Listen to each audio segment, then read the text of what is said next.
Gloria a Dios. Gloria al nombre de Jesús. Pueden estar cómodos, hermanos.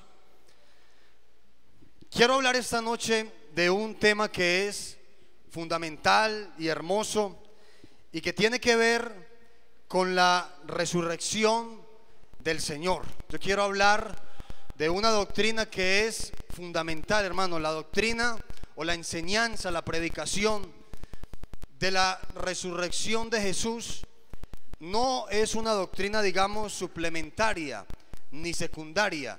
No es una doctrina que adorna la fe, sino que es una doctrina que es base de nuestra fe. Y Pablo lo ve de esa manera, porque Pablo dice que si Cristo no hubiera resucitado, vana sería nuestra esperanza, vana nuestra fe y vana nuestra predicación. Casi que a lo que nos dedicamos el tiempo completo, a creer, a tener una esperanza y a tener un mensaje que anunciar. Así que rápidamente vamos a mirar algunas cosas que son de vital importancia en la resurrección de Jesús. Primero, hay gente, hermano, denominaciones, religiones enteras que no creen en la resurrección. En el tiempo, por ejemplo, de Jesús, estaba una secta que se llamaban los saduceos, y ellos no creían en la resurrección.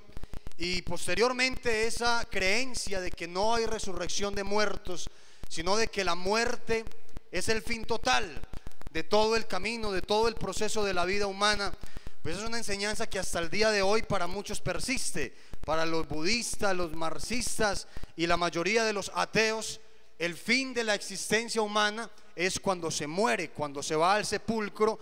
Pero nosotros no creemos así. Nosotros creemos en que tenemos una esperanza de vida eterna.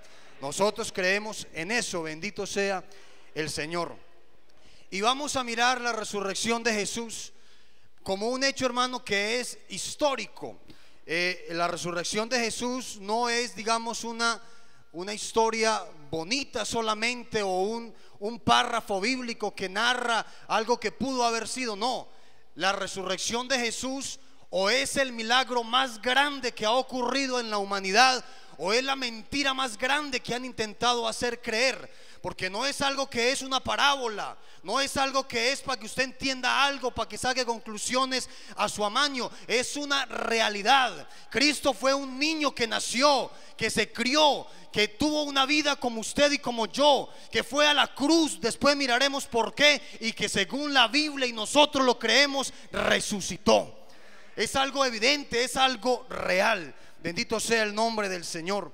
Y antes de introducirnos en el tema de la resurrección, quiero hablar de dos cosas rápidamente que tienen que ser vistas desde ese punto de vista, porque si no, pues no tendría sentido hablar de resurrección. Muchos hablan de que Jesús nunca murió, de que en la cruz lo que hubo fue de alguna manera como un cuerpo que no era tangible, que era como un cuerpo que no era de carne, que no pudo morir. Y otros dicen que fue como una pantalla, como una especie de simulación, y que lo que tuvo fue unos fuertes momentos como de un dormitar, como lo que llamaban los viejitos, como un ataque de catalepsia, me parece que le decían a eso. Yo no sé cómo era, que se quedaban como muertos.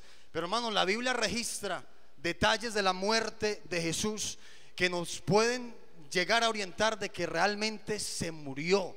El cuerpo murió, el cuerpo fue totalmente muerto. Y eso lo vemos primero en que no fue que le dio un infarto, no fue que se ahogó, fue que fue crucificado. Era una pena capital, fue condenado a muerte. Como si hoy algún alto tribunal en un país aprobara la silla eléctrica, la cámara de gas o alguna pena de muerte para un criminal.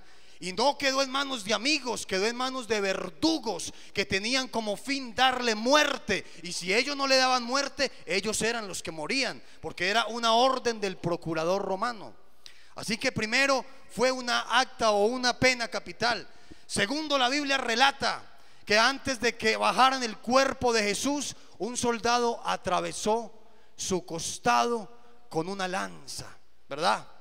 También la Biblia habla de que su cuerpo lo envolvieron en especies aromáticas, en especies finas, y lo envolvieron en un lienzo, lo pusieron en una tumba y lo cerraron con una piedra. para los amigos de Jesús, para los discípulos, para toda la gente que estaba ahí. Realmente, hermano, la muerte de Jesús fue un evento contundente. Ellos lo lloraron, ellos estuvieron ahí cuando Él murió. Así que no podemos decir que no murió. Sí, la Biblia registra detalles de que Él murió. Ahora, hay otra hipótesis que dicen los que no creen en la resurrección, que fue que el cuerpo fue robado. Eso fue lo que los sacerdotes hicieron que dijera la guardia romana. Pero para eso hay una explicación apenas lógica. Hermano, la tumba de Jesús estaba custodiada por una guardia romana, porque eso es lo que narran los evangelios. Una guardia romana es un grupo de ocho soldados. 4 están a caballo y 4 están al pie de la tumba, como si se tratara de algo que están resguardando, de un tesoro. Y eran soldados, no eran centinelas voluntarios, no era gente que estaba ahí, eran militares romanos. Era la gente que sabía técnicas de guerra, y 2 o 3 señores tristes no iban a poder robarse en un cuerpo. Era ellos o la vida de ellos, era que tenían que cuidarlo.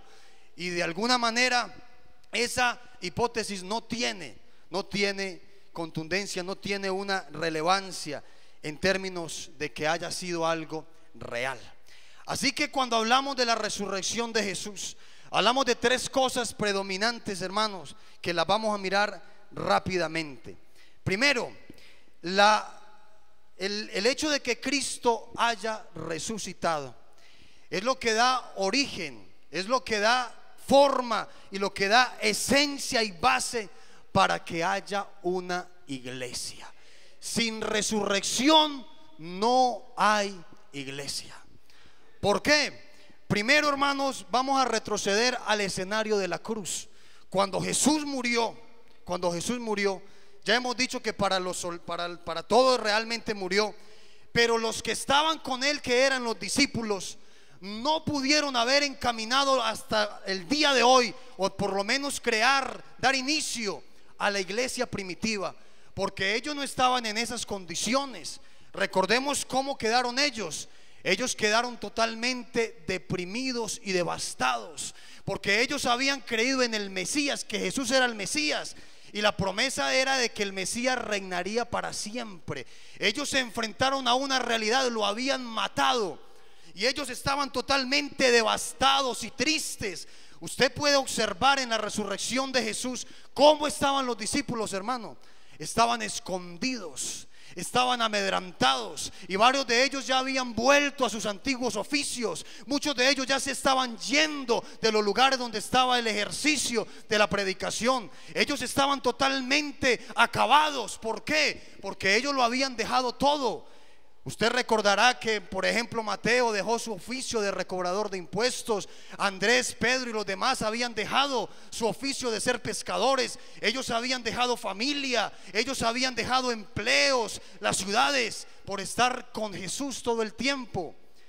Y sobre ellos caía el peso de que eran vituperados, eran burlados. Sobre ellos estaba una cantidad de prejuicios que ellos tenían encima en ese momento.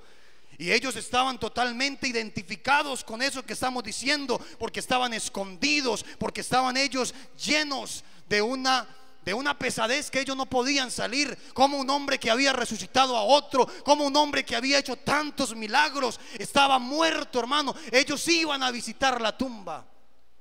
Tan mal estaban que cuando fueron a decirle a todos que Él había resucitado, de a uno en uno, ellos, ¿cuál fue la impresión? De espanto y de ¿qué? Y de incredulidad. La Biblia dice que cuando el Señor se le apareció a ellos, les reprendió ¿qué? Su incredulidad y su dureza de corazón.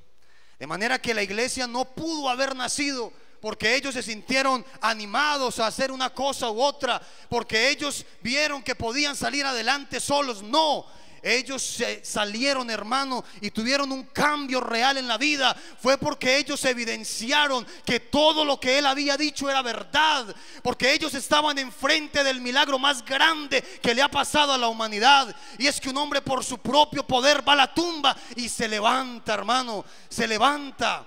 Ellos estaban enfrente de eso, y claro, ese milagro, esa contundencia, ese que Cristo está resucitado y que vive, fue lo que a ellos les quitó todo miedo, fue lo que a ellos les quitó todo el temor que tenían. Y de ahí en adelante usted no ve gente escondida, amedrantada. Usted ve una gente que tuvo que enfrentarse a una cantidad de penurias por anunciar el evangelio.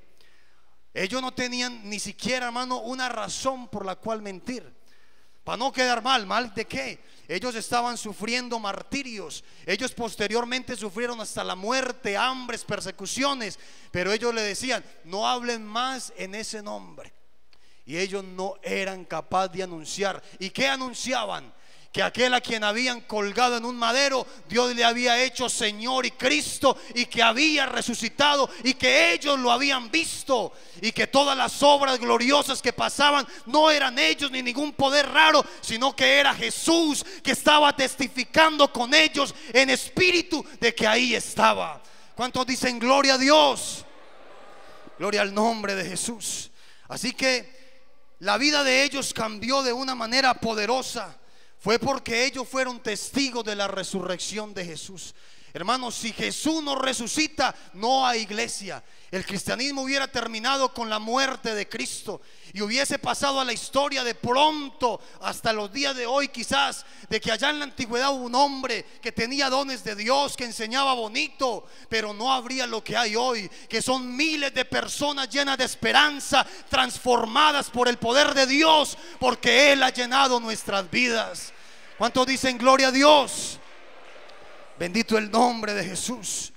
Así que Cristo resucitó y da inicio con su poder a lo que hasta el día de hoy es la iglesia. Y sabe qué bonito, hermano, que la iglesia primitiva vio en el acto, en el hecho de que Jesús hubiera resucitado, una de sus plataformas, de sus bases. Ellos hicieron de muchos signos en ese momento. El tema era que Cristo había resucitado. En todas las cartas paulinas de Pedro, en todas las cartas neotestamentarias, el tema predominante es la resurrección de Cristo.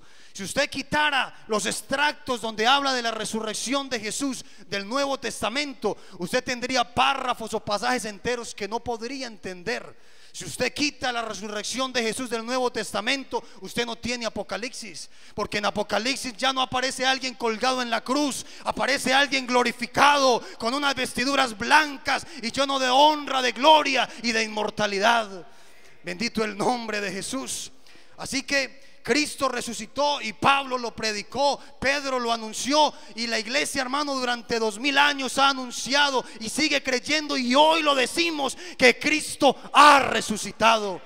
Aquí nadie está hablando de moral ni de lo bueno que podemos ser. De pronto no seamos tan buenos, pero estamos anunciando a voz en cuello que la base de esta iglesia es un ser, un personaje que se llama Cristo y que no está muerto. Él está vivo, Él está aquí esta noche. Bendito el nombre de Jesús. Aleluya. Bendito el Señor. Así que sin la resurrección de Jesús no se podría explicar nada, hermano. No podría explicar usted los milagros que hicieron los discípulos, ni los milagros que se han hecho hasta el día de hoy. No se podría explicar la permanencia de la iglesia, la permanencia de la iglesia en el tiempo. Que yo quiero que usted medite en eso siempre, porque así como Israel, hermano, en el desierto fue alimentado y fue sustentado, esta iglesia viene caminando 2000 años. Y otros grupos también se sostienen, sí, pero tienen muchísima plata, un poder mentiroso. Se levantaron en armas y tienen un poder militar. Pero esta iglesia no ha tenido ningún poder diferente al poder del Espíritu Santo, que el día de hoy está aquí. Bendito el nombre del Señor. Así que toda la iglesia, hermano, gira, los milagros, los bautismos del Espíritu Santo, los derramamientos del Espíritu Santo, el valor de los discípulos para enfrentar toda la persecución que tuvieron. Ese cambio tan dramático entre una cosa y otra lo hacen es porque ellos creyeron profundamente en la resurrección. Y un dato bonito, hermano, es que esa era apostólica durmió y fueron mártires, y ellos lo vieron. La Biblia dice que el Señor se apareció como a 500 a la vez, y ellos lo vieron. Pero sigue una generación que no vio a Jesús resucitado. Pero la Biblia tiene una palabra para nosotros que no lo hemos visto. ¿Sabe qué dice la Biblia? Bienaventurados los que sin ver creyeron. Nosotros hemos creído. ¿Y sabe quiénes creyeron también? Aquella historia triste que la iglesia recuerda en su historia como la era de las catacumbas.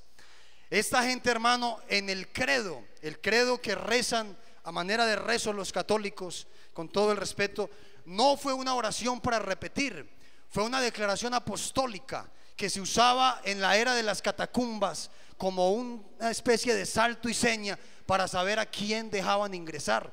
Usted supo o sabe que existieron ciudades enteras sumergidas en la tierra, gente que murió y vivió toda su vida sin ver la luz del sol, porque estaban ahí en esas catacumbas. Y claro, necesariamente tenían que salir por medicamentos, por comida, por cosas.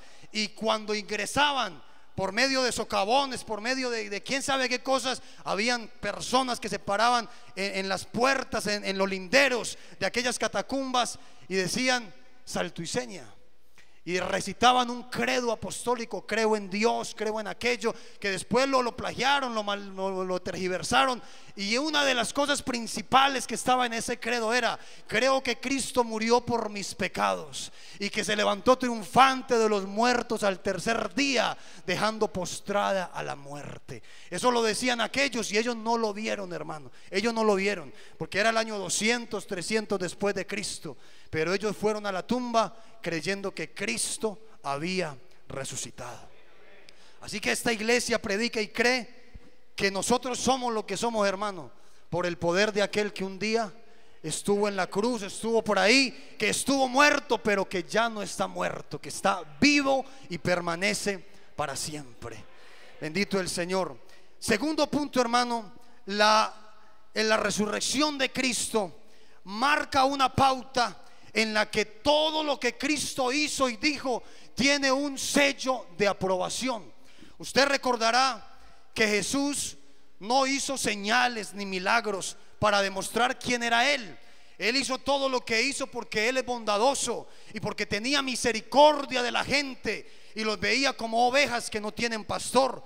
Así que Él no multiplicó panes para que lo vieran, era que la gente tenía hambre. Él no resucitó a Lázaro porque sí. Él hizo todo para evidenciar su poder, sí, pero más bien en bien de la gente.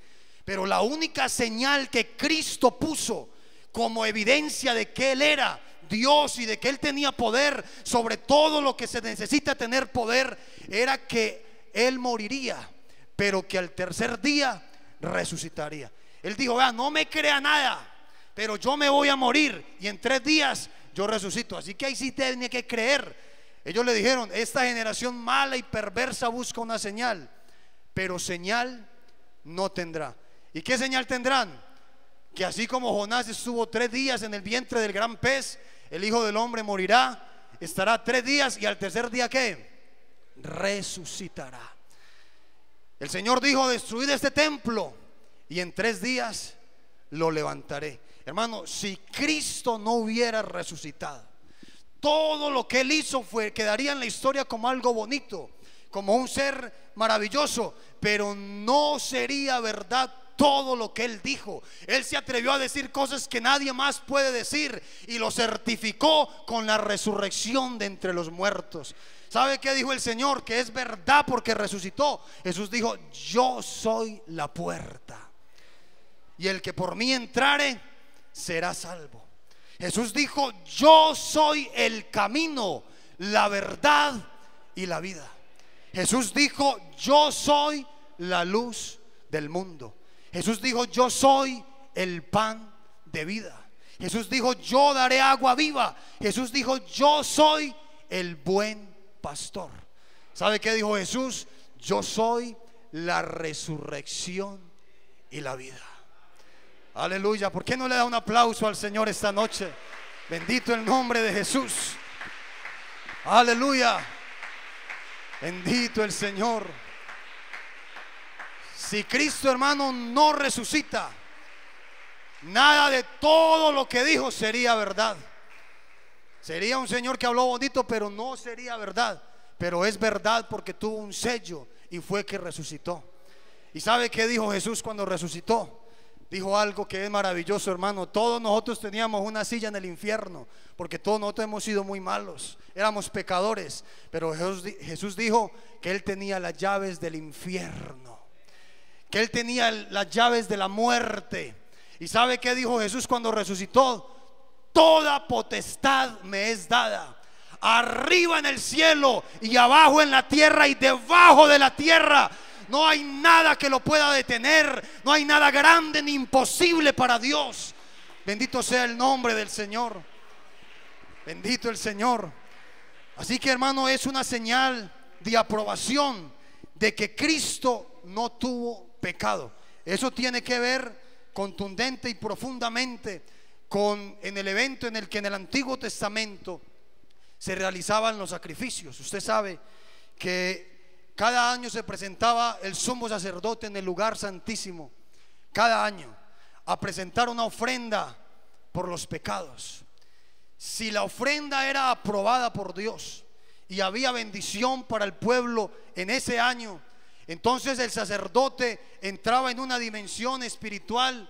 El sacerdote comenzaba a danzar allá en el lugar santísimo. ¿Y sabe qué pasaba? Unas campanillas que tenía en su sotana, en su vestuario sacerdotal, comenzaban a sonar, y la gente detrás del velo empezaba a decir: el sacrificio fue aceptado, y había fiesta en el pueblo.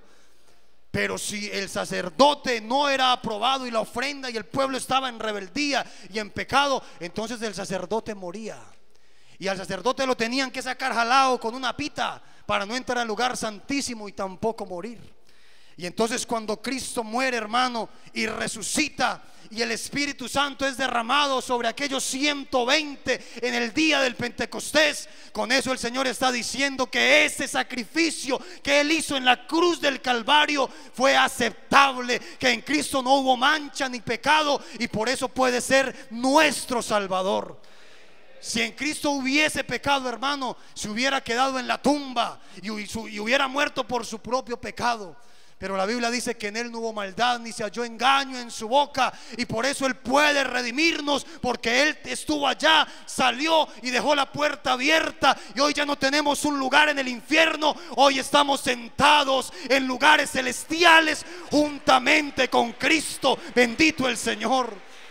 Aleluya. Bendito el nombre de Jesús. Bendito el Señor. Y cortando, hermano, rápidamente, quiero decirle en tercer lugar que si Cristo no hubiese resucitado, entonces el poder de la muerte permanecería inquebrantable, y por lo tanto la paga del pecado, y eso significaría simplemente que usted y yo seguiríamos en nuestros pecados. Hubo gente que el Señor resucitó, a Lázaro, al hijo de la viuda de Naín y a otros más. Y en el Antiguo Testamento hay resurrecciones también, pero esta resurrección tiene una particularidad, y es de que la muerte volvió a visitar. Lázaro se volvió a morir, el hijo de la viuda también, y toda la gente que se resucitó se volvió a morir. Y la gente, hermano, quedaba atrapada, y es una realidad. Dígame, ¿quién de nosotros no ha sufrido la muerte de un pariente? Y el sepulcro se lo traga y no lo vuelve a liberar. Es que es un castigo, hermano. Es algo que ni la ciencia, ni la espiritualidad, ni nada puede definir. Se murió y no hay retroceso, no hay, realmente no hay. Pero el poder de la muerte ha sido quebrantado, y ese galardón le fue arrebatado cuando Cristo resucitó. ¿Sabe qué dice la Biblia, hermano? Porque es necesario que esto corruptible se vista de incorrupción, y esto mortal se vista de inmortalidad. Y cuando esto corruptible se haya vestido de incorrupción, y esto mortal se haya vestido de inmortalidad, entonces se cumplirá la palabra que está escrita: sorbida es la muerte en victoria. Miren lo que pregunta el Señor: ¿dónde está, oh muerte, tu aguijón? ¿Dónde, oh sepulcro, tu victoria? Ya que el aguijón de la muerte es el pecado, y el poder del pecado es la muerte. El Señor le dijo a la muerte: muerte, yo seré tu muerte. Así que, hermanos, nosotros tenemos vida nueva. No porque alguien predica bonito, no porque nosotros somos buena gente, ni siquiera porque estamos en un lugar congregándonos. No, nosotros tenemos la oportunidad de tener vida eterna. Es porque Cristo murió y resucitó de entre los muertos, porque la deuda que había que pagar alguien la pagó, y porque la paga del pecado ya quedó quebrantada. Cristo demostró que tiene poder absoluto de todas las cosas de este siglo y del venidero. Así que la resurrección de Jesús, hermano, es una plataforma que le da tranquilidad y alegría a esta iglesia. Y yo quiero decirle, para terminar, vamos a cortar y a terminar con esto, hermanos. Yo quiero que me acompañe a leer en Romanos capítulo 8, porque esto es doctrina naturalmente, pero nosotros tenemos una vida que no es doctrina. Nosotros tenemos una vida real y luchamos contra cualquier cantidad de cosas. Fracasamos, llevamos un triunfo, después un fracaso, venimos alegres, después no estamos tan alegres, estamos en un buen momento, después no estamos en tan buen momento, y la vida del hombre es cíclica. Pero yo le quiero preguntar esta noche, ¿usted cree que el Dios que hasta aquí nos ha ayudado lo puede seguir ayudando? Dígame una cosa, ¿usted cree que podemos seguir adelante? ¿Usted cree que podemos seguir en victoria? ¿Usted cree que para su problema hay solución? Yo le quiero leer un versículo, hermano, en esta noche. El capítulo 7 de Romanos, ya con eso termino. El capítulo 7 de Romanos habla de una realidad que nos ha costado lágrimas, porque habla de que queriendo hacer el bien no hemos podido hacerlo, y de que hallamos una ley, que con la mente nos deleitamos en la ley de Dios, pero que hay una ley en los miembros de nuestra carne que nos llevan cautivos a cometer muchas veces horrendos pecados. Y el hombre mundano natural siempre tiene esa circunstancia, pero la Biblia no termina ahí. La Biblia declara que eso es una realidad, que es una lucha. Pero el capítulo 8 de Romanos da la solución para todo el problema de Romanos capítulo 7. Y en el Romanos capítulo 8 y el verso 10 y 11 dice: pero si Cristo está en nosotros, el cuerpo en verdad está muerto a causa del pecado, mas el espíritu vive a causa de la justicia. Escuche esto, hermano. Y si el espíritu de aquel que levantó de los muertos a Jesús mora en vosotros, el que levantó de los muertos a Cristo Jesús vivificará también vuestros cuerpos mortales por el espíritu que mora en vosotros. Amada iglesia, hermanos amados, lo que hemos recibido es realmente grande y no tenemos escapatoria ni excusa. Podemos vivir como Dios quiere, como Dios demanda, llenos de su poder, llenos de su gozo, porque si el poder de aquel que levantó de los muertos a Jesús mora en nosotros, no hemos recibido un espíritu diferente, hemos recibido el espíritu de aquel que nos ha dado vida y vida eterna. Porque esta noche no nos ponemos de pie y le decimos al Señor que qué bueno es entender, que qué bueno es creer en la obra que Él ha hecho. Y si alguien, hermano, necesita esta noche recibir fuerzas, el Espíritu Santo está aquí. Yo voy a invitar al hermano Orbein para que él tenga unas palabras más y ore por la iglesia del Señor.